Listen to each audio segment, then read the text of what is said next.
think. I'm waiting it out. Okay, I think we're live. I was about to say good morning, and it's not good morning. It is good afternoon. I'm actually in here in the time that I would like to do this, which is to get this started between 3:30 and 4. And yay, it's 10 minutes to 4. So yay, I should be off before David's scheduled time. Whether or not he does it, that's between him and, the keeper of time. So, but what I am here to do, because it is Saturday afternoon, and I reserve Saturday afternoon for reading other books. In this case, we are reading the Bible again for the first time by Marcus Borg. It is honestly, it is one of my favorite books. It is one of my favorite books. Because he comes at it from true biblical scholarship, but also from love.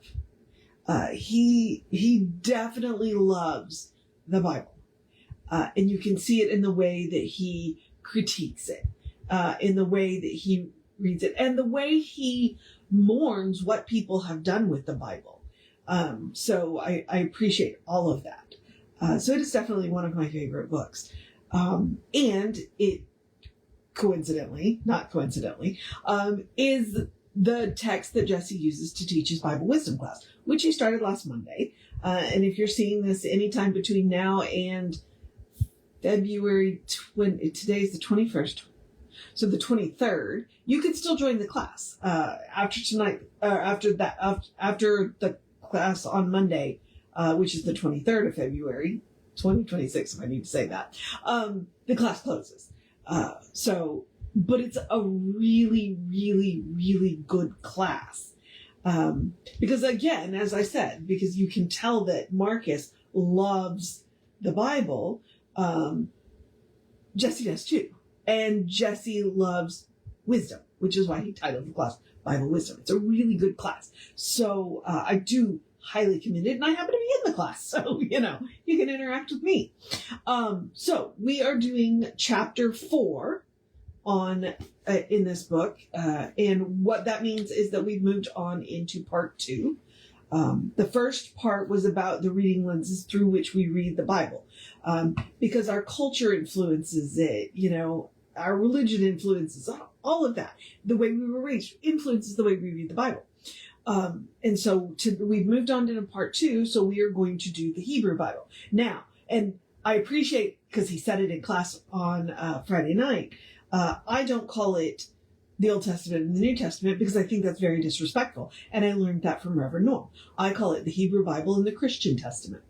Okay? That is more respectful for what it is. Because the Hebrews, the Jewish faith still uses the Hebrew Bible. It's not old to them. And they keep it updated and moving with the modern times, which is also really important. And it is one of the problems that the Christian Testament does have, because people tried to freeze it, and it's got to be a living, breathing document. And if it's not a living, breathing document, then we're stuck looking at the finger instead of at the moon the finger's pointing to. All right, so let's move on into chapter 2.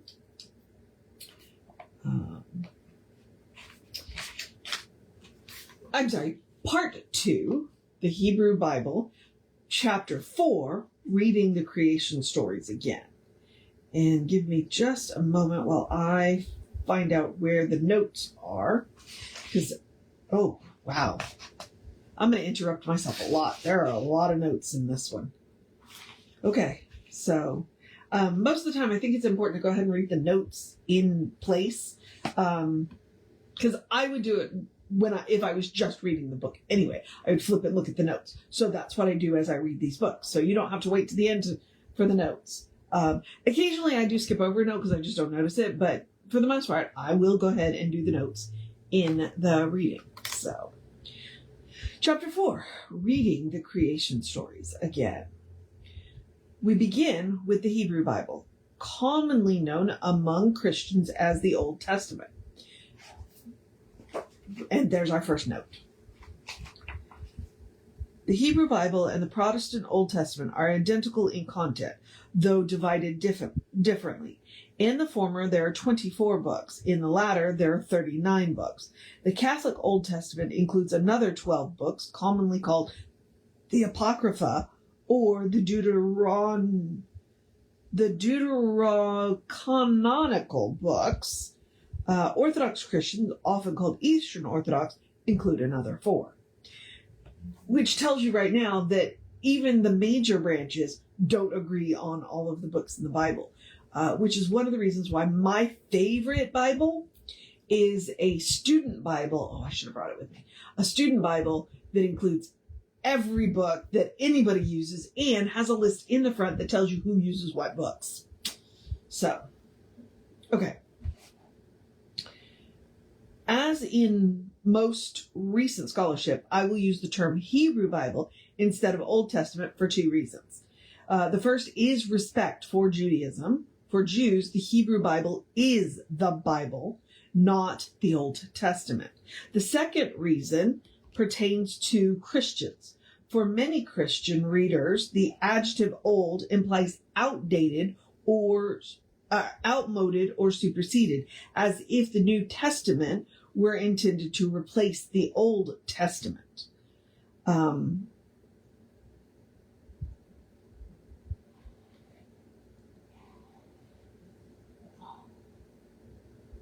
Lost my place. Hold on. Commonly accompanying this usage is the notion that the Old Testament speaks of a God of law and judgment, whereas the New Testament speaks of a God of grace and love. Though this stereotype is widespread among Christians, it is simply wrong.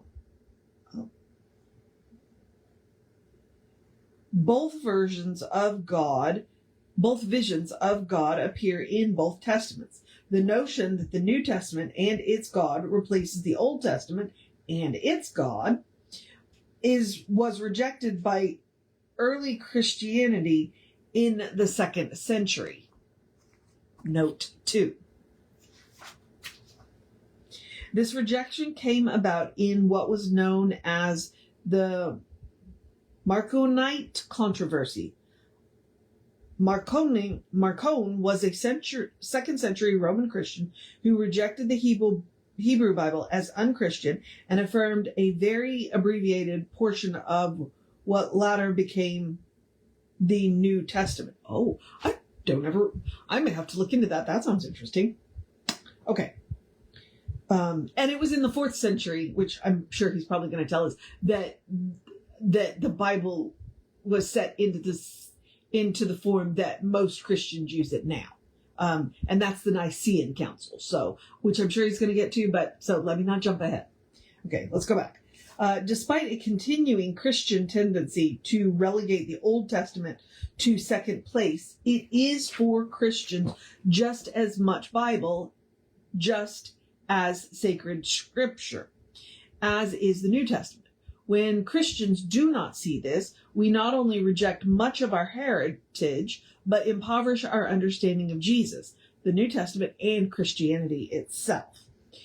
Within the Jewish tradition, the Hebrew Bible has 3 main divisions. In English, they are called the Law, the Prophet, and the Writing.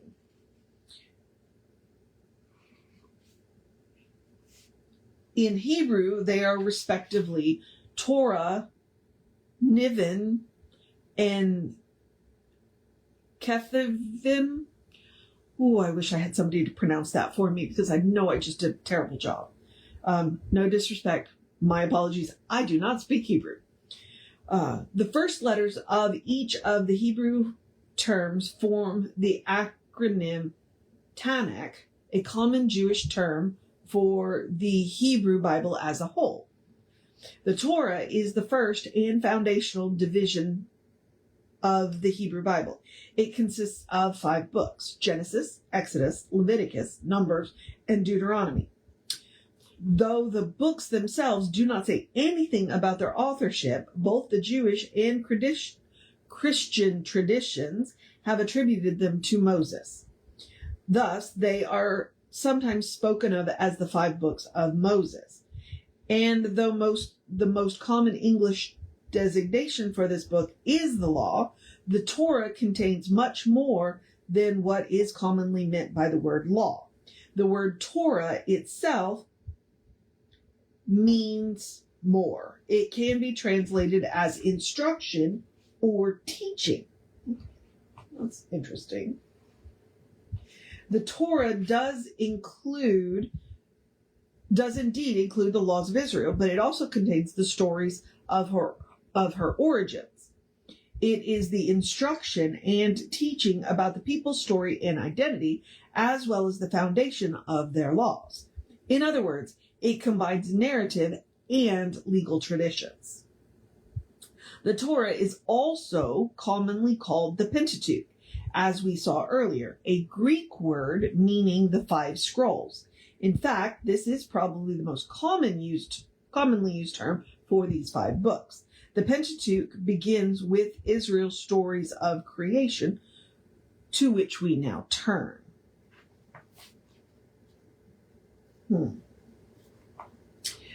Israel's stories of the world's beginnings. Ooh. We're about to have some bullet points. Ancient Israel stories of the world's beginnings in the first 11 chapters of Genesis are among the best known parts of the Bible. Almost everybody in Western culture has heard them. And so I said bullet points. There they are. The creation of the world in 6 days.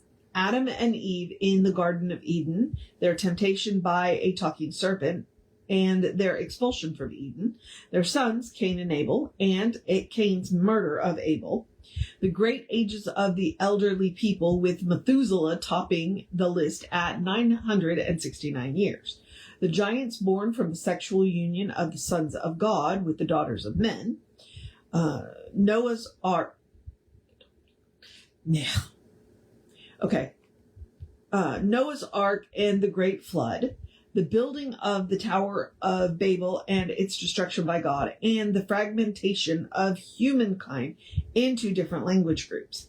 And before I go on, I follow a reverend named Benjamin Kremer, Cremer, and he posted a piece. I think it was last night, but it could have been this morning. Honestly, the days kind of bleed together sometimes. Talking about the word Adam. And in the Genesis stories, Adam is used both as a name and as a category. I think he said in Hebrew, Adam actually means humanity. It doesn't mean male. And when I read that right there changes the way you read the creation stories. And I just thought that was fascinating. To know that when when they were telling these stories, they were not using Adam to mean a male. They were using Adam to mean humanity. Ugh. Dang. Translations. It'll get you every time. Okay, we're done with the bullet points. Major battles about the factual truth of these stories have marked Western culture in the modern period. Prior to the birth of modernity, that word just, in the Enlightenment of the 17th and 18th centuries. However, so prior to the birth of modernity in the Enlightenment of the 17th and 18th centuries, however, the factual truth of Genesis was accepted in the Jewish and Christian worlds without controversy, even though its stories were not always read literally. Note 3. See quotations from the 3rd century Christian theologian Origen later in this chapter. He did talk about that in previous, the difference between literally and factually. Something can be true. Yeah. He's talked about it before. So,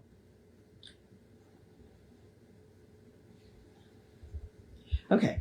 There was little or no reason to question their factuality.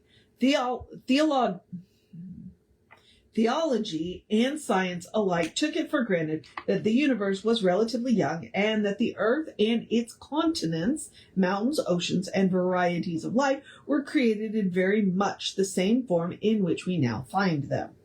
Common estimates of the time of creation ranged from 6000 BCE to 4000 BCE. Around 1650, the age of the earth was calculated with great precision by an Anglican archbishop of Dublin named James Ussher. That's Ussher, if you would like to look him up.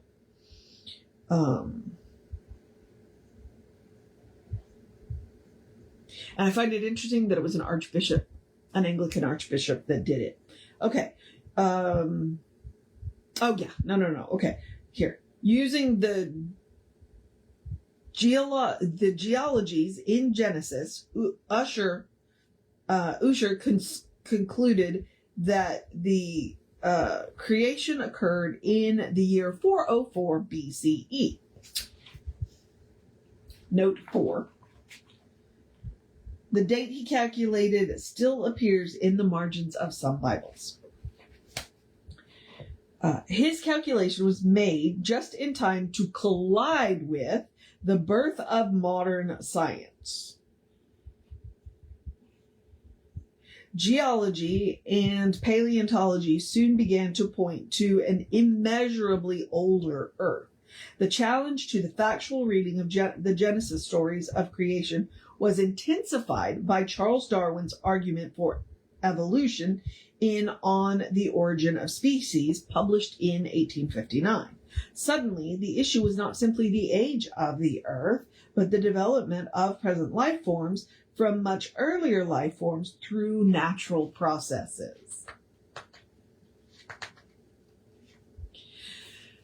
The 19th century was a time of intense conflict between science and the Bible. And honestly, I'm not sure it's slowed down now, but, hey, that's just me. Some intellectuals and village atheists delighted in using science to debunk the Bible and Christianity. Among Christians, some adjusted quickly to the new scientific claims and integrated them into a non-literal reading of Genesis. Note 5. See George M. Marsden, Fundamentalism and American Culture, 1980, pages 17 to 26, or Ian G. Barbour, Issues in Science and Religion, from 1966, 96 through 104, and Religion and Science, from 1997, pages 49 through 74. Okay. Others felt that the truth of the Bible and Christianity were under attack. The controversy continues to this day, though it involves a much smaller number of Christians. Maybe a smaller number, but they're definitely loud. And honestly, it's one of the things that I've seen in politics lately, where if somebody says something that they don't like, then they immediately scream, "Oh, you're attacking the Bible." And we're like, and the other party's like, "We didn't say anything about the Bible. What are you talking about?" So, that's what I'm saying. It may be a smaller number, but they've gotten louder. Okay, back to the reading. Advocates of scientific creationism still defend the factual accuracy of six-day creation story. Note 6. For an analysis and critique of scientific creationism or creation science, see Conrad Hayer's The Meaning of Creation, Genesis and Modern Science, from 1984. His book as a whole is an excellent study of the creation stories integrating modern biblical scholarship, science, and myth. Which may be worth looking into for me because, interesting. Okay. Expeditions are launched every few years to Mount Ararat in Turkey in search of the remains of Noah's Ark. Some still think of the Garden of Eden as a real place and seek to figure out its geographical location. Most often it is pinpointed somewhere in the Middle East, though I recall seeing a pamphlet arguing that it is in Wisconsin. Wisconsin? Okay. But contemporary biblical scholarship does not read these stories as historically factual accounts of the world's beginnings. Instead, it sees them as ancient Israel stories of the world's beginnings and interprets them as profoundly true mythological stories. In this chapter, I will describe these stories as seen through the lens of contemporary scholarship. More specifically, I will offer a historical-metaphorical reading focusing primarily on the creation stories in the first 3 chapters of Genesis. First, though, I will describe them how I heard these creation stories for the first time. Okay, before I do that, one of the things that I want to tell you is that the way that I've heard Jesse describe these, and I'm quite sure he will describe them in class, is their grandparent stories. Their grandparent stories. When a grandchild comes to a grandparent and says, hey, how does this happen? And the grandparents are like, well, and they make up a story. It's not that it's not true. It's just that it's not factual. That's what we're talking about here. And if you've read Genesis, which I have multiple times, there are 2 creation stories. Just throwing that out there. Okay, so let's hear how Ernest heard these stories for the first time, because that's literally the title. Hearing the creation stories for the first time. As a child growing up in the church, I heard the stories in Genesis in a state of pre-critical naivety. Thus heard them as true stories. Note 7. For a discussion on pre-critical naivety, see chapter 3. Though I cannot recall a time when I took the 6 days of creation literally, I am sure I did so in very early childhood, and I would have done so without effort, even as I apparently let go of hearing them literally without conflict. When I learned about dinosaurs and the immense age and size of the universe in elementary school, I did not experience a religious crisis. I didn't either. But as I think back on those years, I realize that I continued to take Adam and Eve quite literally as the first 2 human beings, and that letting go of them was more of an issue. In elementary school, I learned about the early hominids with names like Neanderthal, Cro-Magnon, and Peking. We now have note 8. And of course, we now know of humanoids much older than these that I have heard of when I was a child. Yeah, the Denisovians and Australopithecian. It just, yeah. Our family tree is very big. Very big. Okay, but it was not until my teenage years that I was struck by the implications of the evidence of such creatures. When I entered the stage of critical thinking, I began to wonder if I was supposed to identify the earliest of these as with Adam and Eve. But I thought of these early humanoids as hulking brutes, probably barely capable of language. They did not seem likely candidates for Adam and Eve, whose sons, Cain and Abel, engaged in complex tasks of farming and herding. And Cain had even built a city. Dante! So I began to take seriously the likelihood that Adam and Eve had not been real people. But if that likelihood turned out to be true, then what were we to make of the story of the first sin, commonly called the fall?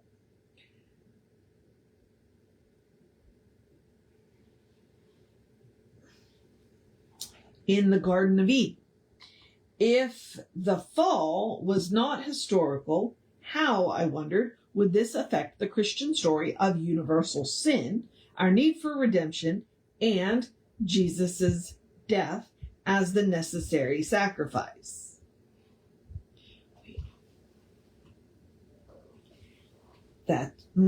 Okay.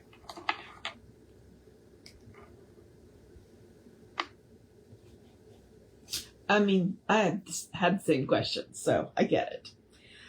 Something more seemed to be at stake in the historical factuality of Adam and Eve and the fall than was involved in the lengthening of the 6 days of creation to geographical epochs. Resolving these questions was a major theological problem for me.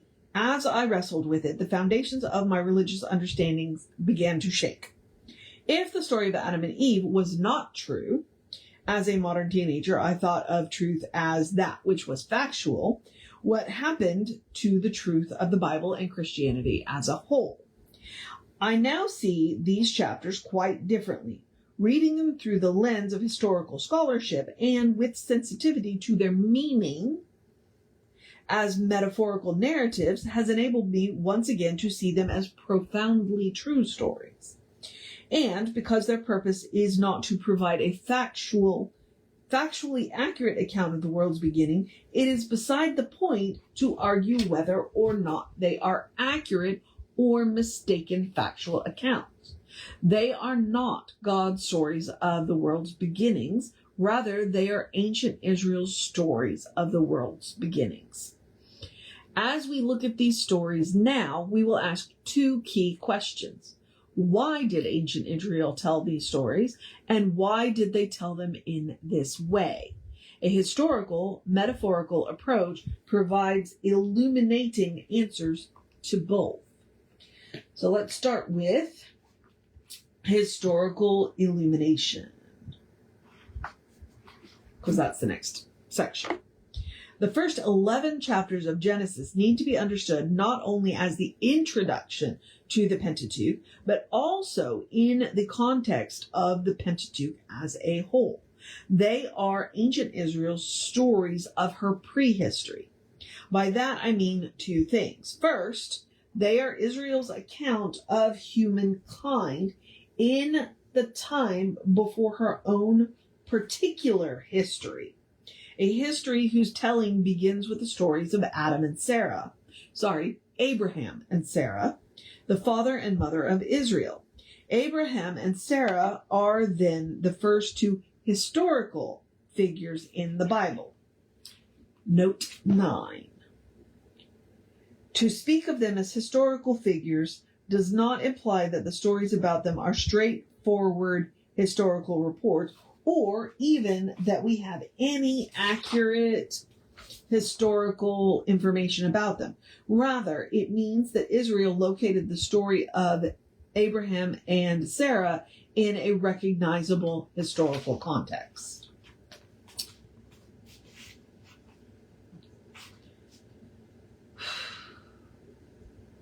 Their names appear in a genealogy at the end of Genesis 11, and the story of their call to be the ancestors of Israel begins in Genesis 12.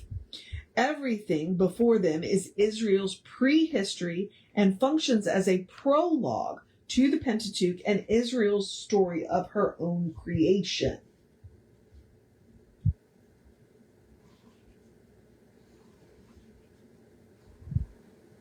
Second, to call these early chapters of Genesis prehistory means they are not to be read as historical accounts. Rather, as Israel's stories about the remote beginnings before there was an Israel. They are to be read as a particular kind of metaphorical narrative, namely as myths, about which I will soon say more. For now, I simply note that while myths are not literally true, they can nonetheless be profoundly true, rich in powerfully persuasive meanings. There is one further point before we turn to the stories themselves, namely, though we typically begin reading the Bible with the first chapters of Genesis, they are not where ancient Israel first begins telling her story. The creation stories were written relatively late. Israel as a people came into existence with the Exodus from Egypt in the 13th century BCE. At the earliest, Israel told a story of creation some 300 years later. As we shall see in the next chapter, the story of the Exodus, the covenant and the gift of the promised land is Israel's primal narrative and foundational story. In short, Israel told the story of the Exodus and God's creation of her as a people long before she told the story of God's creation of the world. And that should be really important to know.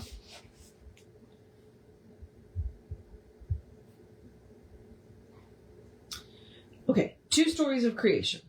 The first 3 chapters of Genesis contain 2 stories of creation, written about 400 years apart. The first one, Genesis 1.1 through 2.3, was probably written in the 500 BCEs, or 500s BCE, commonly called the priestly or P story. It is part of a larger block of material extending through the Pentateuch and reflecting priestly and ritual concerns. The second one was written earlier. It begins in Genesis 2.5 and continues through the end of chapter 3. Perhaps written in the 900s BCE, it is commonly called the Yahwist or J creation stories because the author uses Yahweh as the name of God. All right, we've got note 10. Let me explain. J is the common abbreviation for Yahwist, the Yahwist source of Pentateuch. The source theory of the Pentateuch originated in German biblical scholarship in the 19th century. The German language does not have the letter Y. Which does not have the letter Y, uses the letter J for the sound made by the English Y. Thus, in German, the name of God, Yahweh, and the abbreviation is J. But it is conventional in English to spell Yahweh as Yahweh, instead a Y instead of a J. Hence, the odd result of the Yahweh source is the J source. Okay, that's good to know. I'm learning all kinds of things, and I've read this book 3 or 4 times. I just forget that. And I also want you to remember, he's saying written down. That doesn't mean that the stories weren't earlier.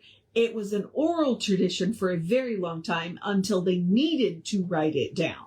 Okay? So these were all oral stories that were passed down. So these stories could be older than when they were written down. That's very important to know. Okay? All right. And back to the Yahwehist story is also part of a larger narrative account of Israel's origin, which extends throughout much of the Pentateuch. Note 11. Oh, and this is a very long note, so hold on. Well, hold on to your hats. In this section, I accept what has been the common scholarly understanding of the sources of the Pentateuch for over a century. Recently, that understanding has come under review and revision by some Hebrew biblical scholars. Though P and its dating in the 500s are still widely accepted, there are serious questions about whether J should be thought of as an early connected narrative or as a mixture of traditions from many periods of Israel's history, in which some of it is as late as in date as P. For a summary of the case made by several scholars regarding much of J as late, see Joseph Blenkinsop, The Pentateuch from 1992. Some recent scholars continue to see J as early. See, for example, Terence Fretheim's commentary on Genesis in the New Interpreter's Bible from 1994, specifically Volume 1, page 319 through 674. Harold Bloom and David Rosenberg's The Book of J from 1990 is based on an early date for J and somewhat provocatively and eccentrically argues that the author was likely a woman. If the debate among the Hebrew scholars concludes with a later date for J, my analysis would not be affected in any significant way for my comments on J do not depend on an early date. Okay. And the next two notes just are Genesis chapters, so I'll probably, knowing me, I'm going to tell you them anyway. All right, the P story. The P story, and the Bible as a whole, begins with the earth as a formless void. In the primeval darkness, the wind, or spirit, of God moves upon the primordial waters. In the beginning, when God created the heavens and the earth was a formless void, and darkness covered the face of the deep, while a wind from God swept over the face of the waters. Oh.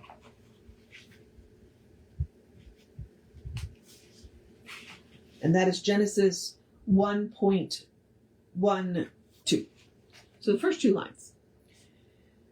Then God created the universe in 6 days. In a literary structure repeated for each day of creation, the story begins with the creation of light. Then God said, "Let there be light," and there was light.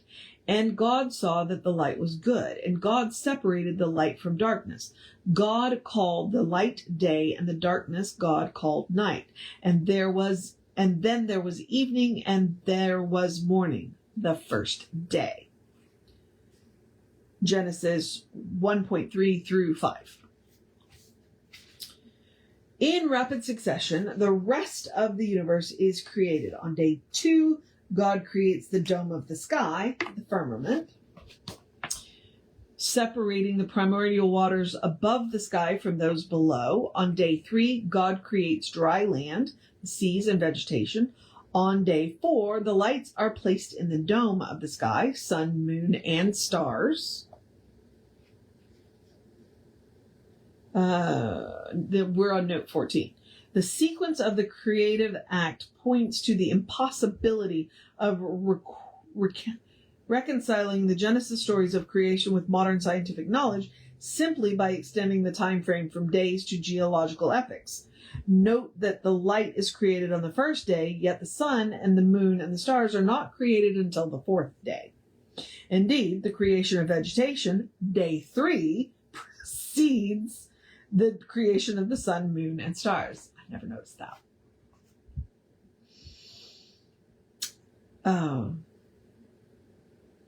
On day 5, God creates sea life and birds. Finally, on day 6, God creates land creatures, concluding with the simultaneous creation of man and woman. Then God said, "Let us make humankind in our image, according to our likeness." So God created humankind in its image. In the image of God, he created them, male and female, he created them. That's note 15. Genesis 1.26 through 27. The use of the plural pronouns us and our has often puzzled people. Who is God talking to? Though Christians have sometimes seen this as a reference to the Trinity, that is impossible in an ancient Hebrew story, roughly 1,000 years earlier than the notion of the Trinity. Most scholars think that the passage makes use of the image of God as a king surrounded by a heavenly council, such as we find, for example, in 1 Kings 22:19 through 23.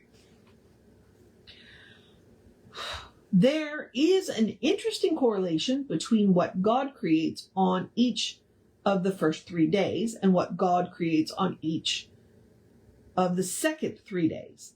A domain is created, then populated. Day 1, light.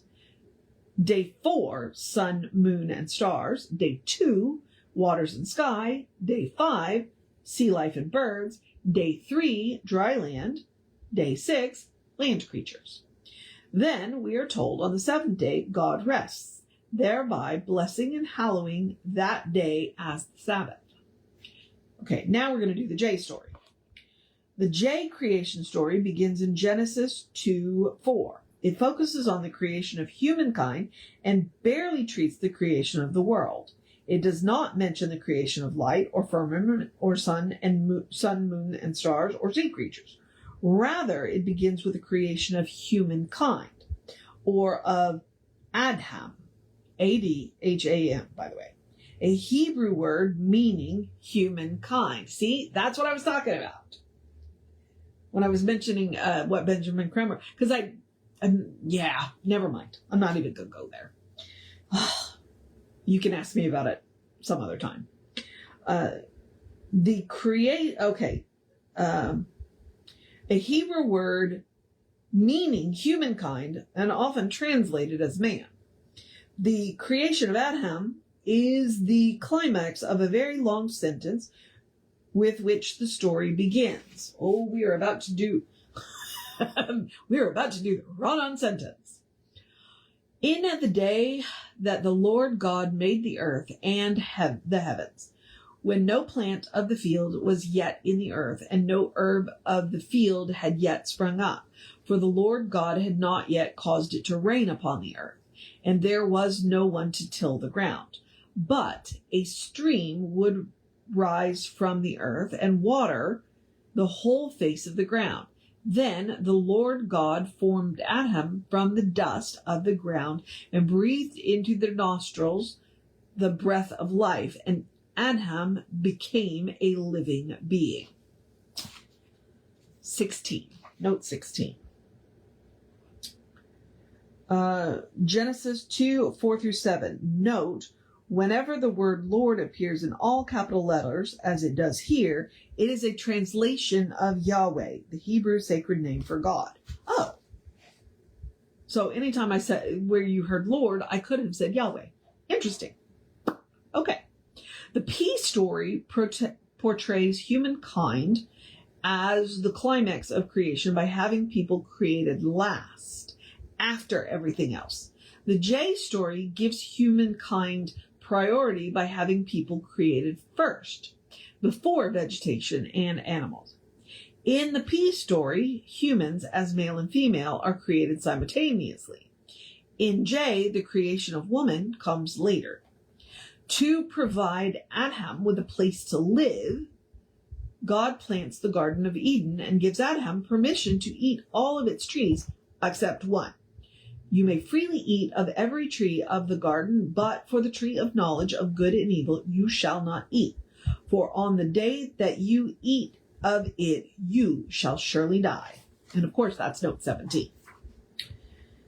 Which is Genesis 2:17. So the next couple of notes are just telling you where in Genesis he's getting this stuff. All right.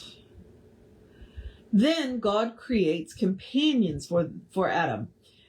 Then the Lord God said, "It is not good that Adam should be alone. I will make him a helper as his partner." God creates every beast of the field and every bird of the air and brings them to Adam, but none of them meets the need. There was not found a helper fit for Adam. So God puts Adam to sleep and forms woman out of one of his ribs. No longer alone, Adam exclaims, "This at last is bone of my bones and flesh of my flesh." Okay, which is 2:18-23. So that article that I was telling you about from Ben Kremer, what he said is the word that we translate as rib actually in Hebrew translates as half. So Adam was split in half. So he wasn't taken from a rib. Adam was cut in half. So the female already existed in the male and God just separated them. That's his contention. I don't think that Marcus contends that, but frankly, I like that story better. I also heard that story in Greek mythology watching Xena Warrior Princess. But that's a story for another day.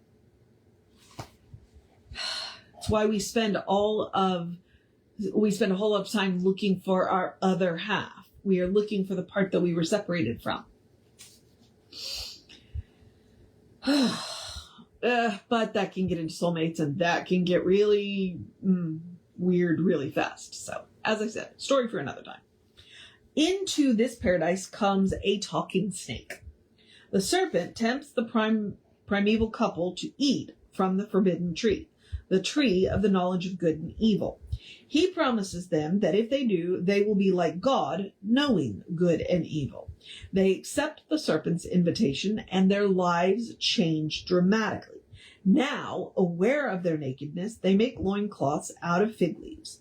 Of more serious consequence, they are afraid and hide themselves from God. Punishment follows. The woman, now named Eve, is sentenced to pain in childbearing and subjugation to her husband.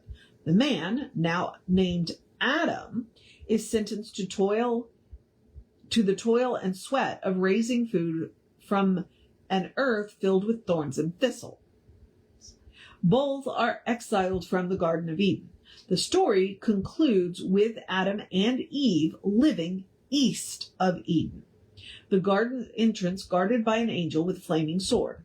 Life in paradise is over. And that is Genesis 3:1 through 24. To return to our two key questions, why did the people of ancient Israel tell these stories, and why did they tell them this way? One answer sometimes given is that these stories functioned as primitive science. Surprise! Ancient Israel did not know how the world came into existence, so she created these stories in order to explain how things came to be. But there is much more going on here than a pre-scientific explanation of origins. To state my central claim in advance, Israel told these stories to express her deepest convictions about God and the world, and about what is often called human nature. That is, what we are like and what our lives east of Eden are like.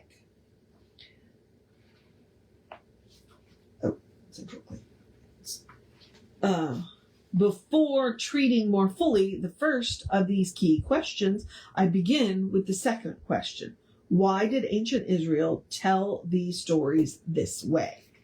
All right, hang on. I'm going to grab myself a drink of water here.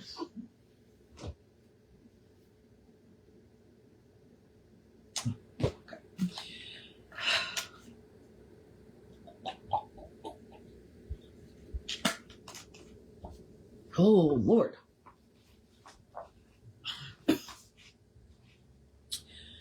Reading the peace story again through a historical lens.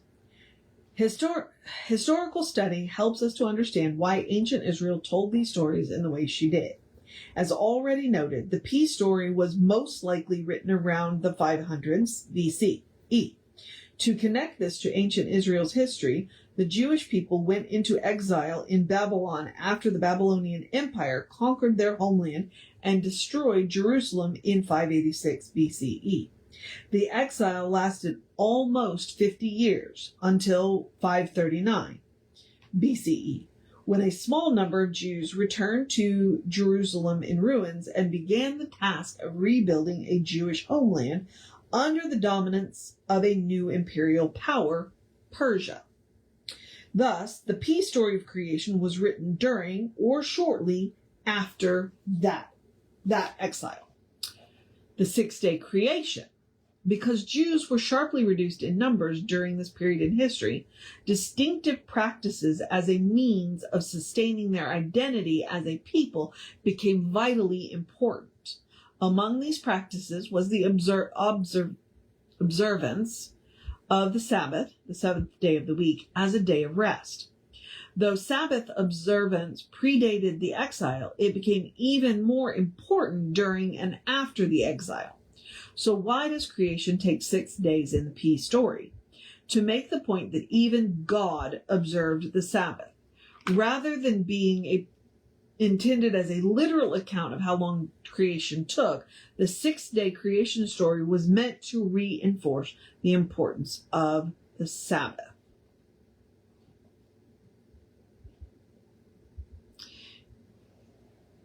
And here, just from an anthropological standpoint, which I don't remember if he gets to or not, so we'll if he does, then good on me. And if not, here's some additional information for you.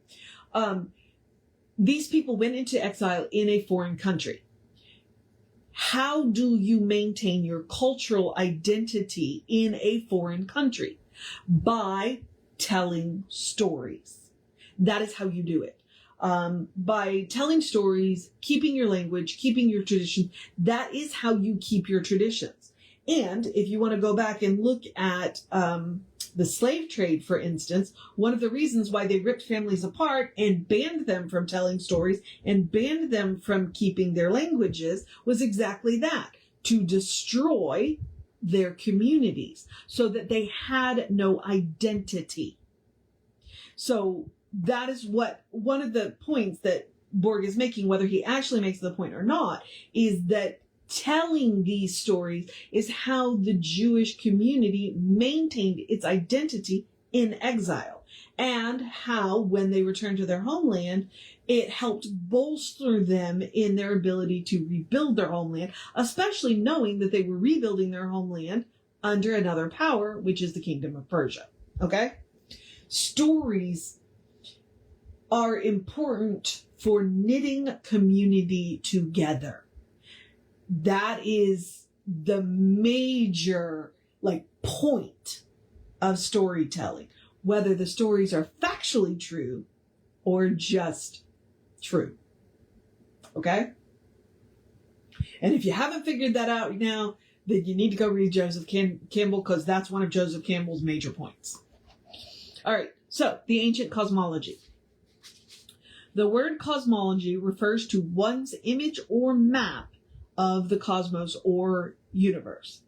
In common with Babylonian and other Middle Eastern cosmologies, the ancient Israelites thought of the earth as the center of the universe. Above the earth was the dome of the sky, called the firmament in many English translations. This understanding is reflected in the P story. On the second day of creation, God said, "Let there be a dome in the midst of the waters, and let it separate the waters from the waters." And God called the dome sky. On the fourth day, God created the sun, moon, and stars, and set them in the dome of the sky to give light upon the earth. Okay, we are now on note 20. Genesis 1:6, and then 1:6, and then 14 and 17, or 14 through 17. What seemed like a strange notion to us today actually coincides well with human experience. The sky looks like a dome over our heads.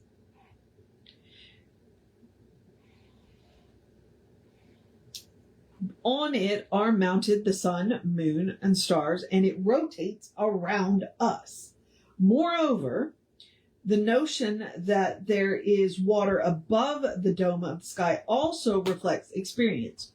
Water comes from the sky as rain and snow. Thus, as the flood begins in the time of Noah, we are told the fountains of the great deep burst forth, and the windows of the firmament were opened. Which is Genesis chapter 7, line 11. Far from providing us with an understanding of the universe that can be reconciled with modern or postmodern science, the cosmology of the creation story simply reflects the way ancient Israel thought things were. Israel told the story this way because she thought of the universe this way. Thus, it is Israel's story of creation, not God's story of creation. The literary form of the P story. The P story of creation was likely adapted from an ancient Israelite liturgy or hymn of praise to God. Its use of repeating phrases suggests refrains such as are found in hymns and liturgies. Each of the following is repeated 7 times. God said, "Let there be," and it was so, and God saw that it was good. That would make sense. One of the best ways to remember things is to make them, to set them to music. Like, you have no idea how many song lyrics rattle around in my head all the time. What's the matter, Dante? Come here. There was evening and there was morning is repeated after each day of creation. Moreover, the 6 days of creation suggest 6 stanzas. If a liturgy does lie behind the first chapter of Genesis, we should imagine it being sung or canted, or perhaps antiphonally with a cantor and one or more choirs. The recognition that the P story is likely to have been a hymn or liturgy has an immediate implication. We do not expect hymns to provide accurate factual information.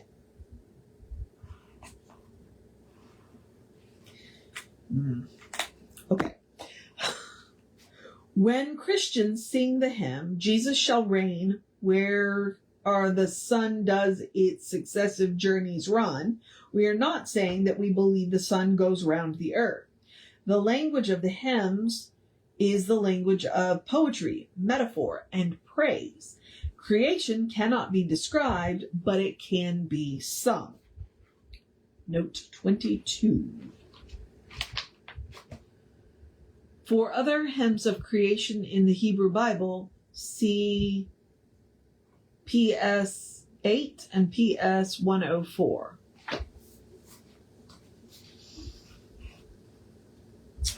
Okay. Indeed, Genesis 1 has been described as a doxology. The roots of that word mean words of or about glory. A doxology is a hymn of praise. As the most familiar English doxology reminds us, praise God from whom all blessings flow. Praise God, all creatures here below. Thus, the book of Genesis and the Bible as a whole begin with a hymn of praise to God as creator. It is difficult to imagine a more appropriate beginning.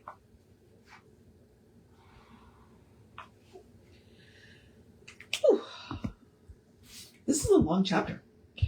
The proclamation of Israel's God as creator. The origin of the peace story in the time after the Babylonian conquest adds one more dimension of meaning.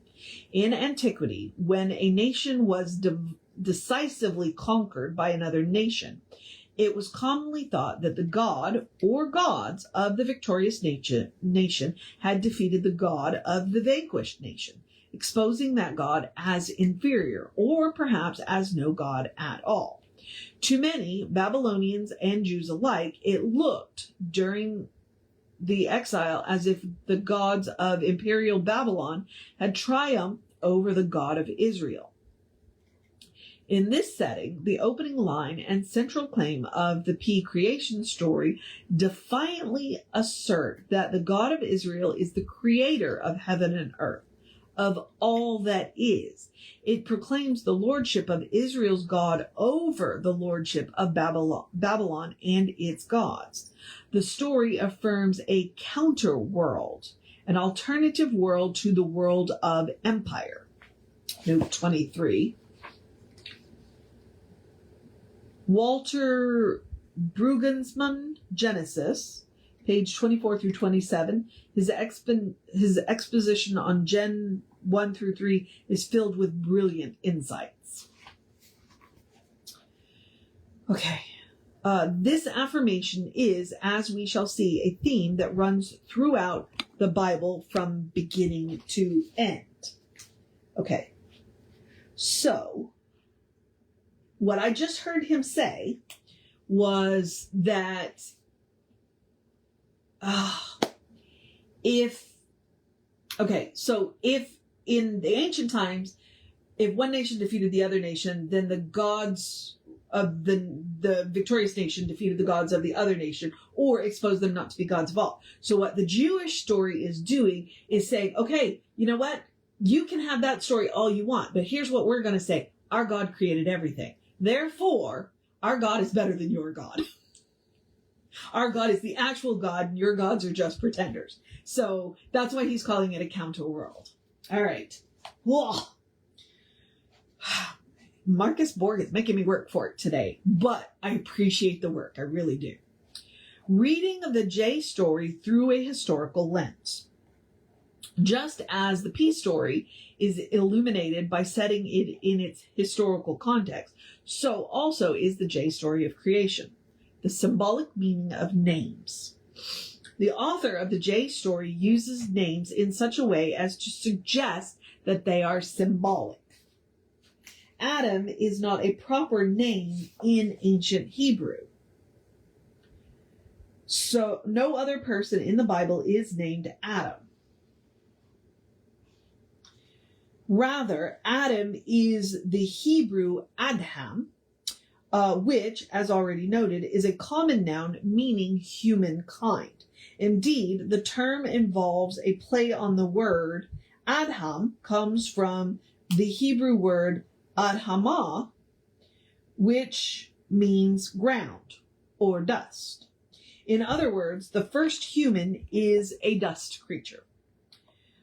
We are made of dust, made from the earth. Moreover, because this word means humankind, its use suggests that the author is thinking not of a specific human, but of every man, to borrow the name of a well-known medieval morality play. The author is telling the story not of a particular person, but of everyone.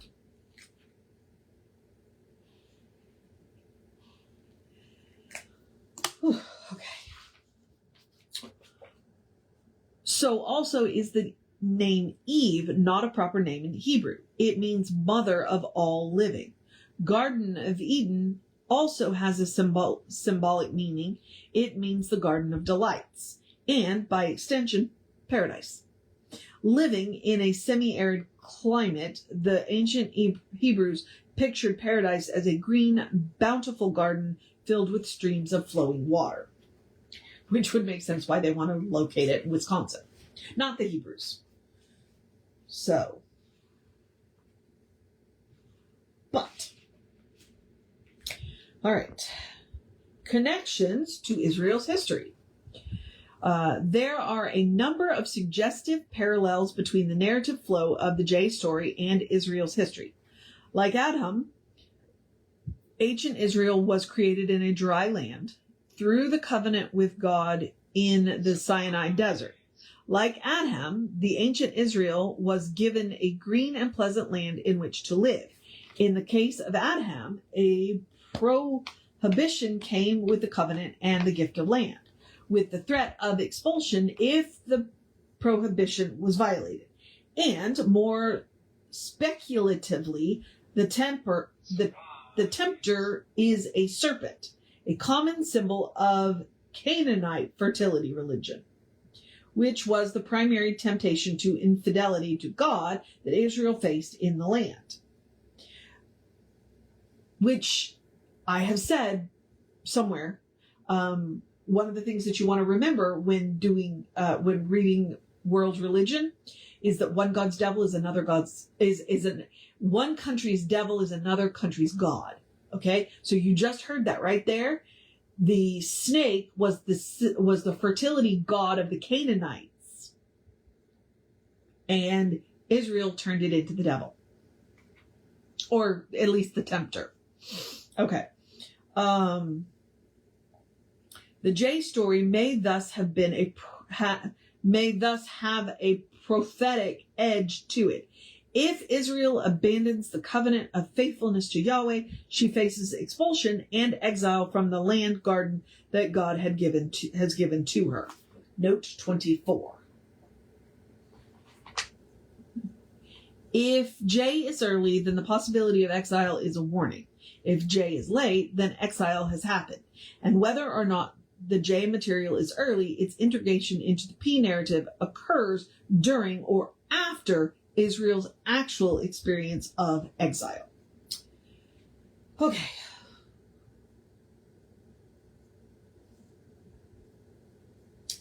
And I just got really lost. Hang on. What note did I just read? Okay, that one. All right. So I'm reading the creation stories through a metaphorical lens. Now that we have seen some of the historical reasons why Israel told the creation stories as she did, we turn to a reading of those chapters as metaphorical narratives. A metaphorical and thus non-literal approach to these stories is not new. In the 3rd century, a Christian biblical scholar named Origen, it's Origen in case you want to look him up, commonly seen along with St. Augustine as one of the two most brilliant theologians of the early church, wrote, "What intelligent person can imagine that there was a first day, then a second and third day, evening and morning, without sun and the moon and the stars? Sun, moon, and stars are created on the 4th day. And that the first day, if it makes sense to call it such, existed even without a sky. The sky is created on the 2nd day.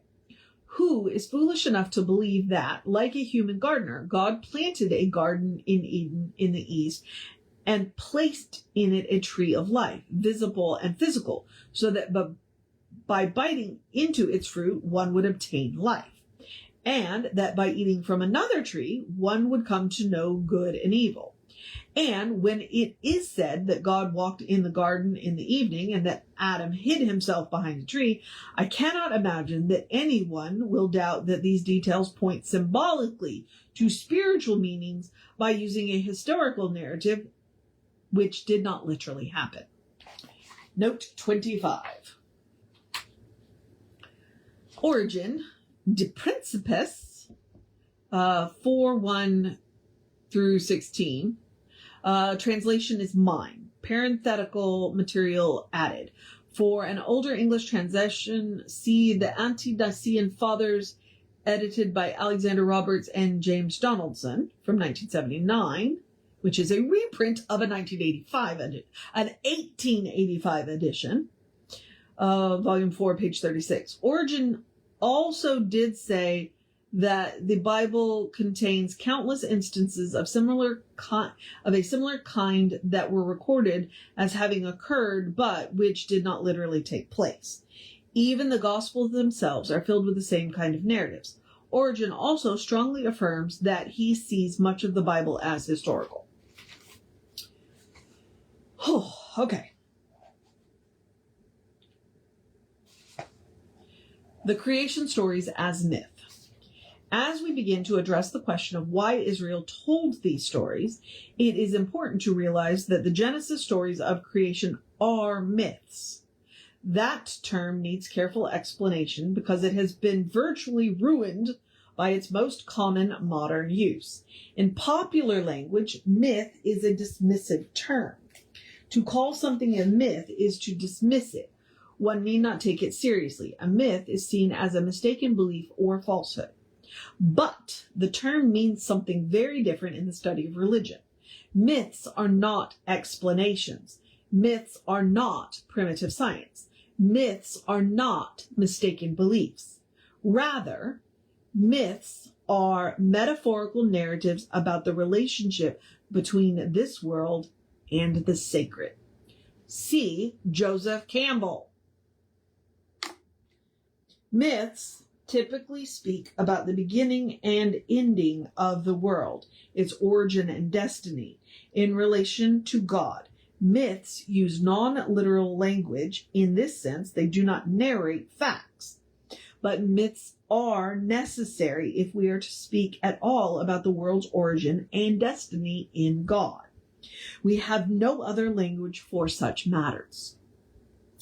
The difference between the common dismissive use of the word myth and its meaning in the study of religion is pointed to in the title of a book written by Marcus Borg, one of the greatest scholars of religion in the 20th century, Myth and Reality.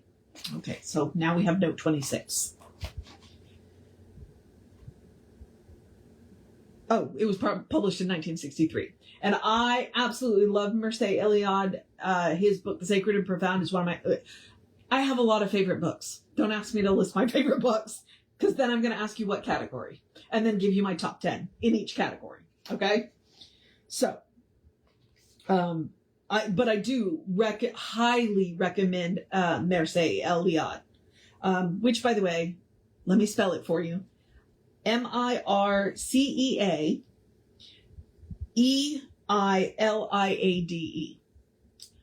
I believe he's French, but I could be wrong.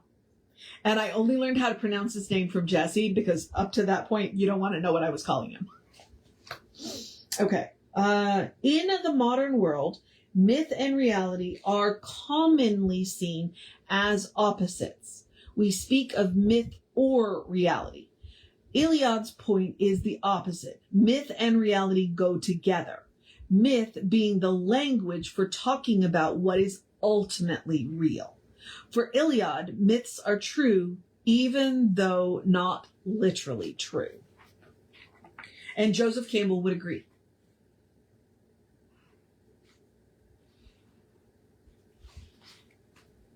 Okay.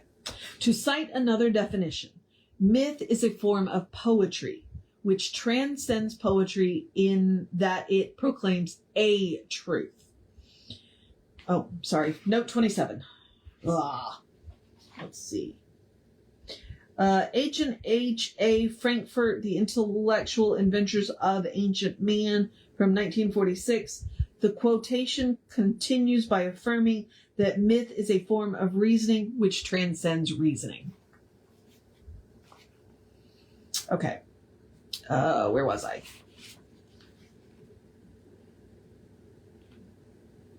Okay. To echo what I said about metaphor in the previous chapter, myth is poetry plus, not science minus. In Christian thought, the Genesis stories of creation have been an exceedingly rich mine of mythological and theological meaning.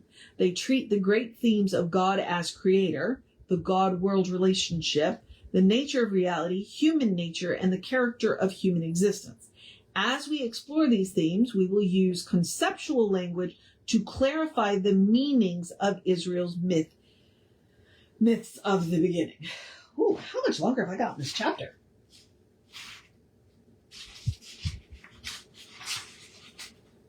Ooh, I think this one may take an hour and a half. Woo. Okay. Let me grab a drink of water here. All right. God as creator. To the extent that there is a literal affirmation in ancient Israel's creation myths, it is simply this: God is the source of everything that is. One of my seminary professors said several decades ago, the only literal statement in Genesis 1 is God created the heavens and earth. Genesis speaks of creation as having happened in the beginning. In subsequent Christian thought, there are two quite different ways of understanding this statement. The first sees creation as historical origination, namely, at a particular moment in the past, at the beginning of time, God created. The second sees the notion of creation as pointing to a relation of ontological dependence. This, perhaps unfamiliar phrase, means that God is the source of everything that is in every moment of time. Okay. God is the source. And we have note 28. So let's see what note 28 says. But not of everything that happens. This distinction between everything that is and everything that happens is important. To say that God is the source of every existing entity is not to say that God is the cause of everything that happens. This applies especially to human behavior, but also to natural occurrences such as weather, earthquakes, hurricanes, and so forth. Ooh, that's a good one. Okay. All right. That is a really good one. For this view, affirming that God is creator is not primarily a statement about origination in the remote past. Rather, it is a statement about the present dependence of the universe upon God. If God ceased to vibrate the universe and us into existence, it and we would cease to exist. In traditional Christian language, God as creator is also the sustainer of everything that is.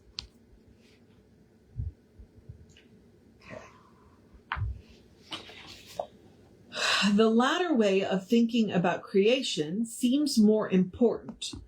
From a scientific point of view, we do not know whether there is a time when there was nothing. The contemporary Big Bang theory of the universe's origin, which speaks of a moment roughly 15 billion years ago when the present universe began, is quite compatible with the thinking of creation as historical origination.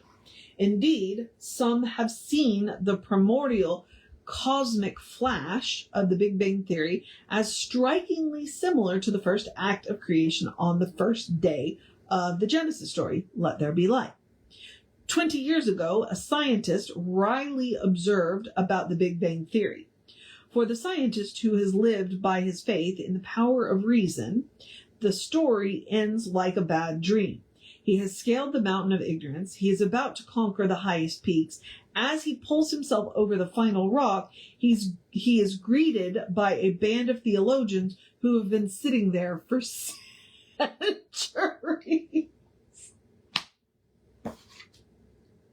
Which hopefully he's about to tell us who that scientist is, because it's note 29. Robert Jastrow, God and the Astronomers. I think I've seen that book. From 1980, page 105 through 106. The literature on the relationship between religion and science is vast. Among recent books that I especially recommend are Conrad Hayer's The Meaning of Creation, Genesis, and Modern Science. See note 6 above. Barbara Brown Taylor, The Luminous Web, 2000. Philip Clayton, God and the Contemporary Science, 1997. Ian G. Barbour, Religion and Science, from 1997. And since then, because this book was published, I think 2006, there have been other really good ones. I encountered a couple in ministerial school. And I'm not talking about Christian de Quincy. I think there's one that it was in my Hebrew class called God and the Big Bang that was really good. Okay, let's see. But it is also possible that there were universes before the present one. Indeed, it is possible that there have always been universes. Seeing the statement, God is the creator, as a claim about ontological dependence means that Christians and Christian theology can be religiously indifferent to the question of whether the universe had a beginning. To say God is creator affirms a relationship and process that continues into the present. It need not refer to a specific event at a particular time in the distant past. Which is good, because if we're going to get busy arguing about the distant past, we don't get on with living in the present. All right, this way of thinking about God as creator is compatible not only with the Big Bang theory, but also with whatever scientific theory might, and almost certainly will, replace it. Indeed, thinking about creation this way means that the affirmation of God as maker of heaven and earth is compatible with any scientific account of the universe's origin. At the level of ultimate origin, there need be no conflict between Genesis and science. The two do not directly compete.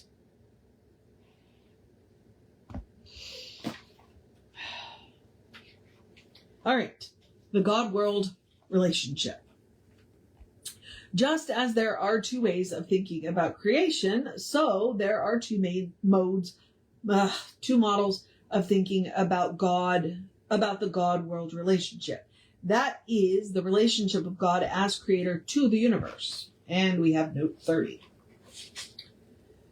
For the two models, see Sally McFaig in The Body of God from 1993, and also her Models of God from 1987. Ugh. Okay.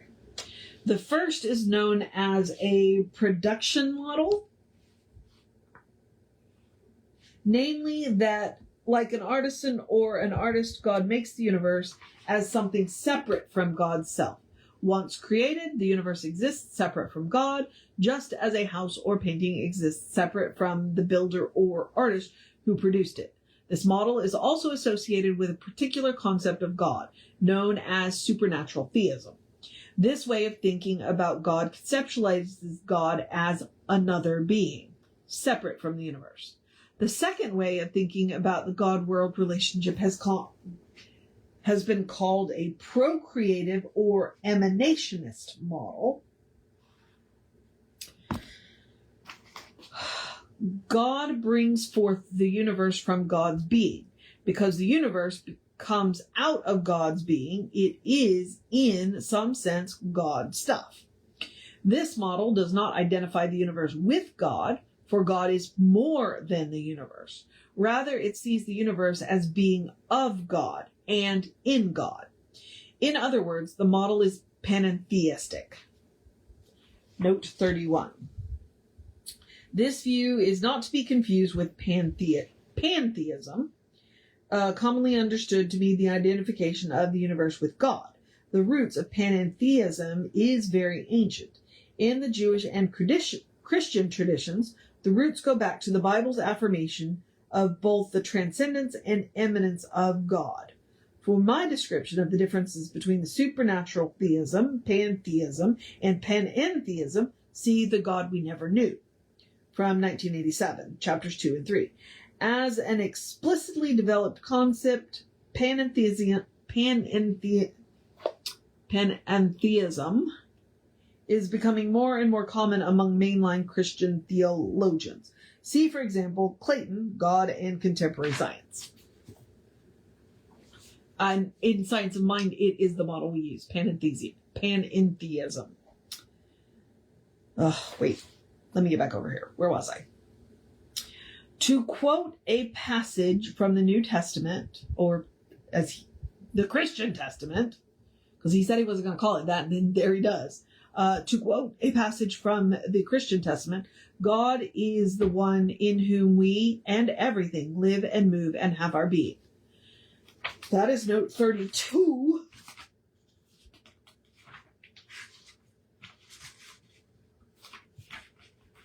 Which is Acts 17:28. So if you ever wanted to know where that phrase was, because we use it a lot, it's in Acts.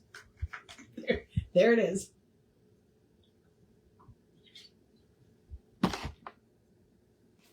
All right. The difference between these two models of thinking about the God-world relation matter. The production matter suggests that the universe is separate from God and that creation happened in some past moment. The procreative model affirms the presence of God within and beyond the universe and fits the notion that creation is an ongoing process, not simply a past event.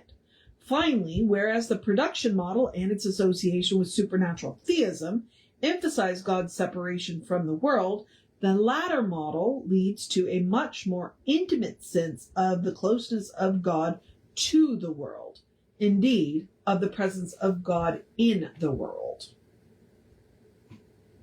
Obviously, the Genesis stories speak of creation using a production model. In Genesis 1, God speaks and the universe comes into being. In Genesis 2, God is like an artisan molding Adam out of earth, like a gardener planting a garden, and so forth. In short, God is portrayed as creating a universe separate from God.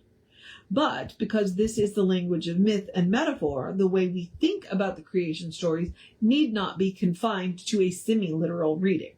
To cite an analogy, the Bible often speaks of God as a person-like being. This is the natural language of worship and devotion, but that does not mean we must think of God as a person-like being. In any case, whether our thoughts of creation follow a production model or procreative model, the central truth claim of the myth remains. God is the source of everything. The nature of reality. Central to Genesis 1 is the refrain repeated after each day of creation. and God saw that it was good. The pronouncement covers everything that exists. To use a Latin phrase from the medieval theology, esse qua est bonum est, or being as being is good. This does not mean that everything that happens is good, but whatever exists is good. The creation story is thus strikingly world-affirming. Indeed, the Jewish tradition as a whole has consistently been world-affirming, in spite of the horrendous sufferings that Jews have experienced. The affirmation is also central to Christian theology. Although popular Christianity, with its emphasis on the afterlife, has sometimes seen the world, especially the flesh, as highly problematic, something to keep at a distance, a place to get through on the way to one's heavenly home. But against all world-denying theologies and philosophy, Genesis affirms the world as the good creation of the good God. All that is good. Interesting. Okay. Human nature. Ancient Israel's stories of creation affirm two things about us. We are the climax of creation, created in the image of God and given dominion over the earth. Okay, I have a problem with the word dominion. I would prefer that we use the word stewardship for obvious reasons. Yet, we are also dust creatures, people made of earth. As dust creatures, we are finite and mortal. You are dust, and to dust you will return, are the final words spoken by God to Adam in paradise. Note 33. Genesis 3:19. We do not know what ancient Israel meant by affirming that we are created in the image of God. Perhaps the claim simply reflects the fact that the Genesis stories of creation are anthropocentric. That is, they are told from a human point of view and are human-centered, highlighting humans as the climax of creation. The stories are also theocentric, of course. That is, centered in God. But the divine creation they describe leads up to us. We are God's culminating act of creation. Thus, whatever created in the image of God means, it is clear that ancient Israel thought that there was something special about us. Okay, ancient Israel thought that there was something.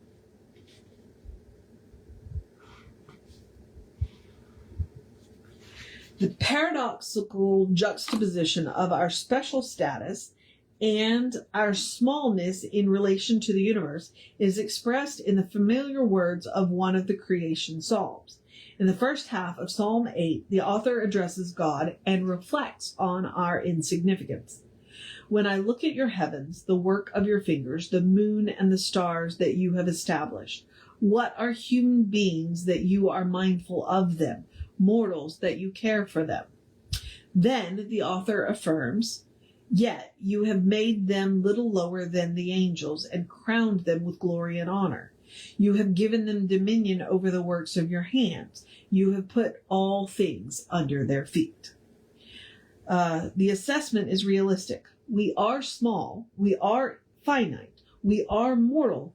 Yet there is something different about us. Though we have learned in the last half of the century not to speak of an absolute difference between us and non-human animals, we do have a greater consciousness than any species we know. In us, the universe has become conscious of itself. In us, the universe has become conscious of itself. Okay.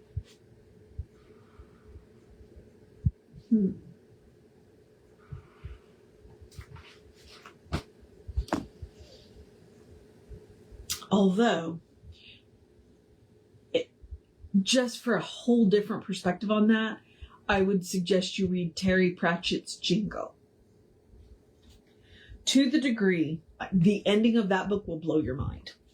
To the degree that, and yes, it is fiction. To the degree that ancient Israel did not dream of, we have become dominant with very mixed consequences for the earth and ourselves. Note 34. Some historians of culture have argued that the modern domination and destruction of nature has its roots in the Bible as the sacred text of Western culture, especially the creation story with its affirmation of God-given human dominion in Genesis 1:28. Be fruitful and multiply and fill the earth and subdue it, and have dominion over the fish of the sea and over the birds of the air and over every living thing that moves upon the earth. The indictment has some substance. The dominion text was often cited to legitimate the Western development of the world, but it is probably not fair to the text itself. Walter Brueggemann comments that the dominance referred to in Genesis 1:28 is that of a shepherd who cares for, tends, and feeds the animals, and notes that it pertains to securing the well-being of every other creature and bringing the promise of each to full fruition. From his book, Genesis, page 32. And that right there is the argument why I prefer the word stewardship over dominion. When you translate it as dominion, I would argue that it does lead to the destruction that you see that we are constantly doing. Like, we are running species out of it into extinction, and yet stewardship is the shepherd, where we manage our resources. Okay. I need to finish this up because this chapter is just going on and on. Okay. Let's see. Yet we are creatures of dust, fated to return to dust. Moreover, according to Genesis, we are not simply mortal, but fallen.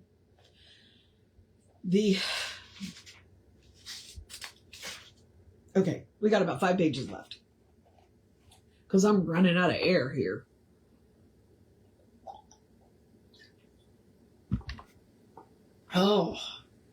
The character of human existence. The term, the fall, does not occur in the Genesis story of creation.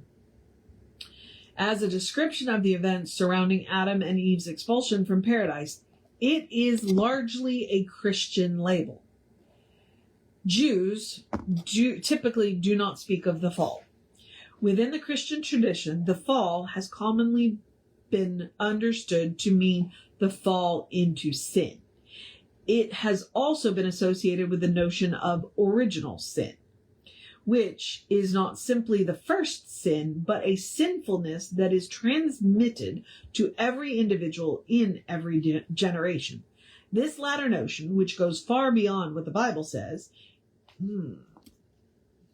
is usually attributed to the brilliant but troubled theologian Augustine around 400 CE. So, as we hear and read this story again, we shall try to free ourselves of specifically Christian associations of the fall. Though the term the fall does not occur in the story itself, the story of Adam and Eve's accepting the temptation offered by the snake points to something having gone wrong. The consequences are vivid, evocative, and thorough. Adam and Eve find themselves living east of Eden in a world that must endure toil and sweat for one's bread and pain and suffering in childbirth. They are banished from paradise forever. The rest of the stories in the first 11 chapters of Genesis describe the deepening consequences. In the next generation, murder. Adam and Eve's son Cain kills his brother Abel. The violence deepens until even the boundaries of the cosmos are violated. The sons of God are mating with the daughters of men, with monstrous consequences. things are so out of control that God sends a flood to destroy all life except those on Noah's Ark, so that creation can be renewed. But soon thereafter, the cycle begins again with the story of the Tower of Babel. Humans tried to build a tower that reaches into the heavens, but God overturns their effort, and humankind is fragmented into its babel of different languages. Clearly, the Hebrew storyteller is saying that something has gone wrong. Life began in paradise, but is now lived outside of the garden, in an exile of hard labor, suffering, pain, violence, and fragmentation. Though the world is beautiful, something is not right. We do live in a world of suffering and pain. But what went wrong? What action, desire, or deed led to such pervasive consequences? The language of the storyteller is evocative, not precise.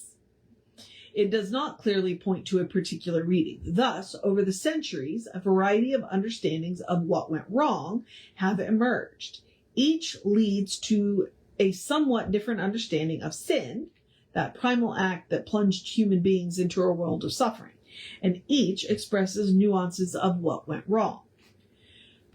And he's about to label them all out. Okay, so the primal act of disobedience. The first understanding is the simplest, though not necessarily the most perceptive. The act responsible for Adam and Eve's expulsion from Eden was disobedience. God gave them a command. They disobeyed it, and that was that. The emphasis is on the disobedience itself, not on what the act of disobedience was. For this view, in its most elementary form, it would have made no difference if God's prohibition had been, please don't eat the daisies. This view typically leads us to seeing sin in general as a matter of disobedience. God gives us commands and rules and laws, and we break them. The human problem is disobeying God, the lawgiver.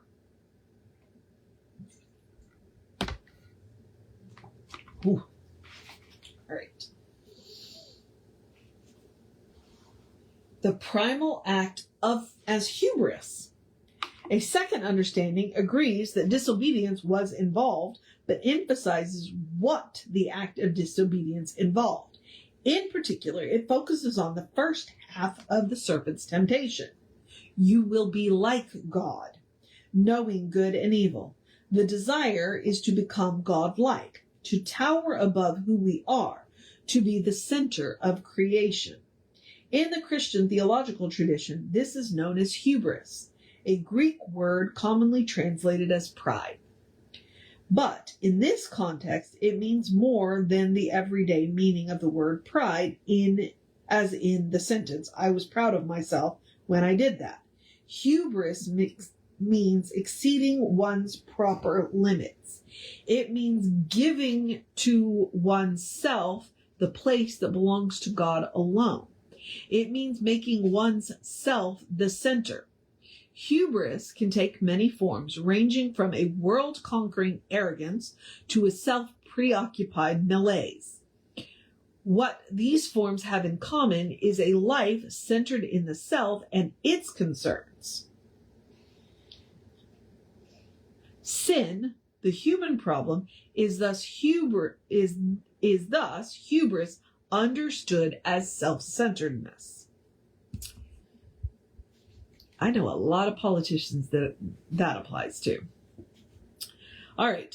Pride as, the primal act.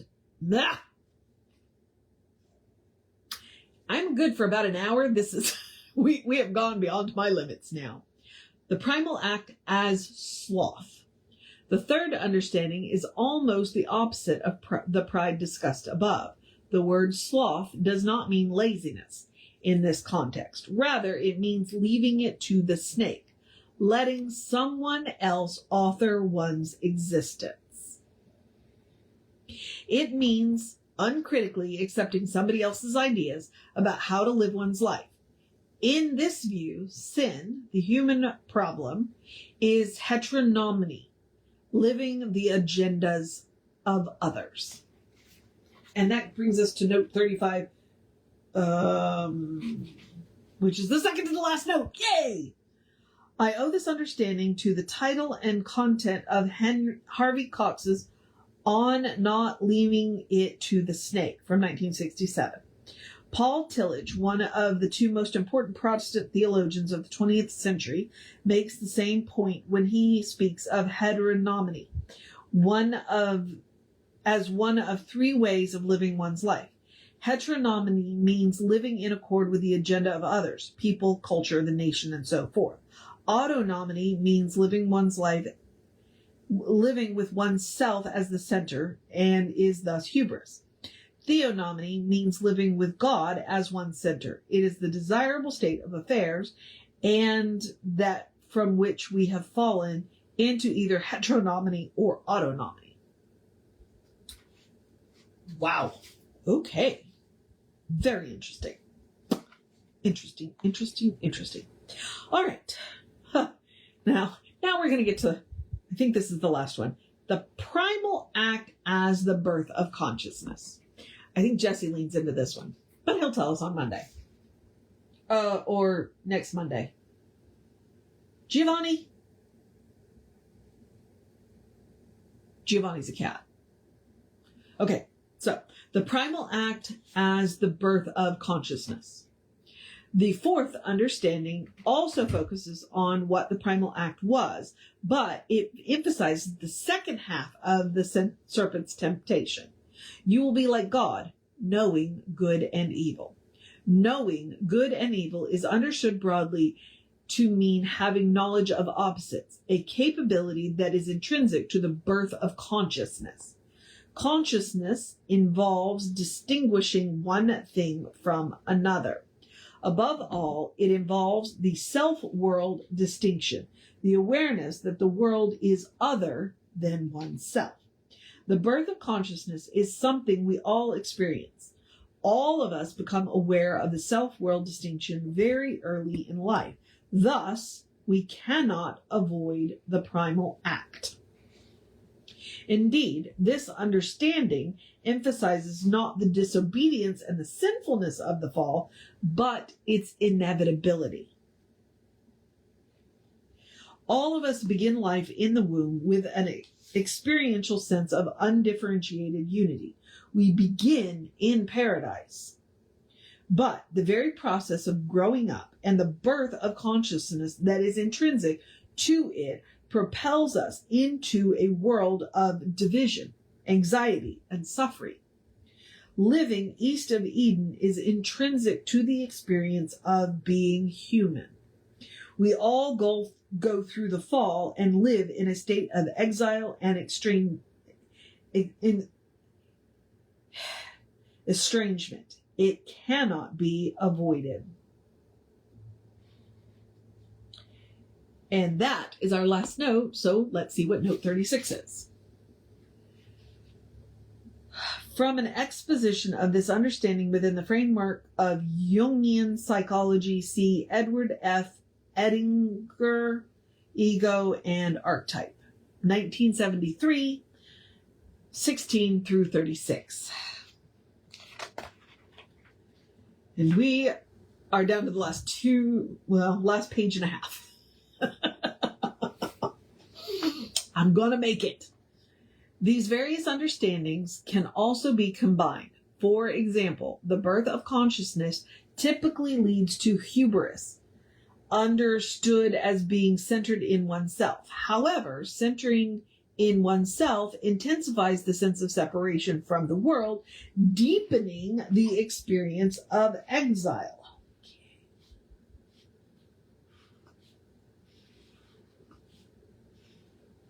The process of socialization leads to sloth, understood as heteronomy.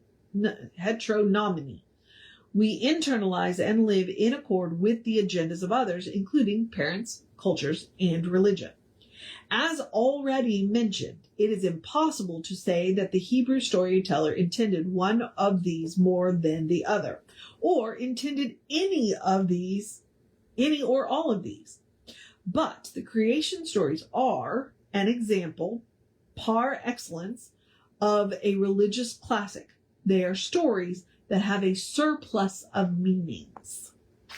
They are stories that have a surplus of meanings.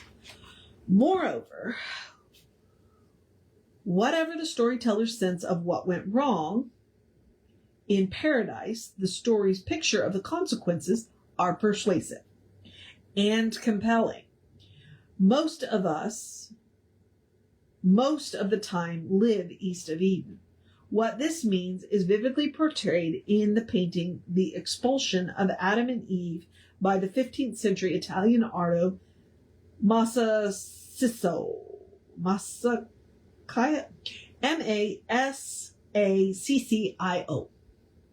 I don't speak Italian. Therefore, I just mastered that name. As the first couple is driven out of Eden, Adam's head is down, both hands covering his eyes.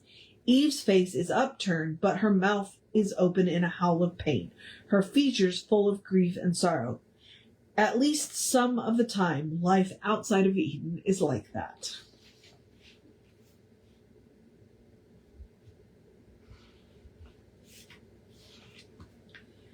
The creation stories and post-critical naivety. Given the richness of meaning that a historical-metaphorical reading of Genesis reveals, the creation stories strike me as profoundly true.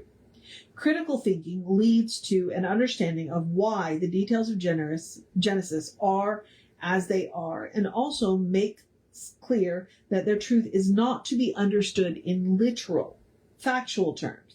Rather, their truth is expressed in the non-conceptual language of myth and metaphor, and no particular reading can exhaust their meanings. But I can hear the truth of their central claims. This, the universe, and we are not self-caused, but grounded in the sacred. This is utterly remarkable and wondrous, a mystery beyond words that evokes wonder, awe, and praise. We begin our lives in paradise, but we all experience expulsion into a world of exile, anxiety, self-preoccupation, bondage, and conflict. And yes, also a world of goodness and beauty. It is the creation of God, but it is a world in which something is awry. The rest of the Bible is to a large extent the story and stories of this state of affairs, the human predicament and its solution.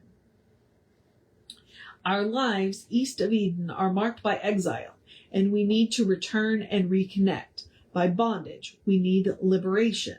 By blindness and deafness, and we need to see and hear again. By fragmentation, and we need wholeness.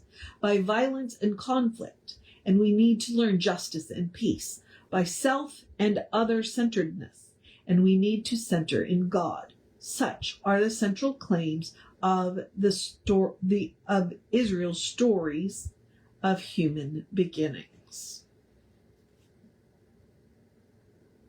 And that's what I'm talking about. He truly loves the Bible. And you can see it in his readings. Whew.